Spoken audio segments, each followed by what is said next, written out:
सी से आपका सा भी बनता है और आपका का भी बनता है।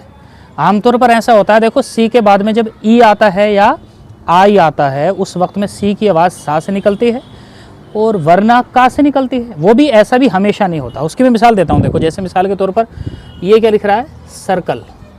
इसको हम किरकले नहीं पढ़ेंगे, क्या पढ़ेंगे, सर्कल। क्या पढ़ेंगे, सर्कल।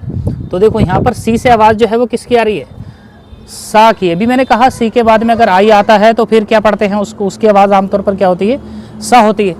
लेकिन इस सी के बाद में ना तो आई है ना ई है, तो ये कोई यहाँ पर तो स की आवाज़ निकली, यहाँ पर का के, सर्कल। ठीक है। और ऐसी इसकी है, देखो ये आई की मिसाल हो गई और इसकी ई की मिसाल ही हो जाएगी, सेंटर। ठीक है। सी के बाद में यहाँ पर ई है तो यहाँ पर भी किसकी आवाज़ निकल रही है, सी से सा की आवाज़ निकल रही है। लेकिन ये बताओ क्या ये सार है, क्या ये सार लिख रहा है, क्या रोड पर दौड़ने वाली जो चीज़ होती है उसको सार कहते हैं, ये कार कहते हैं। तो भाई ये तो कार है ना।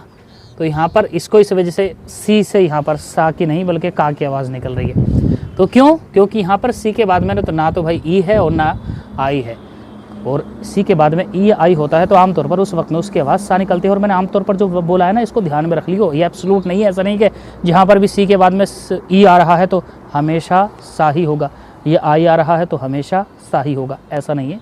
कुछ ऐसी जगह भी होंगी जहाँ पर का भी होगा। ठीक है।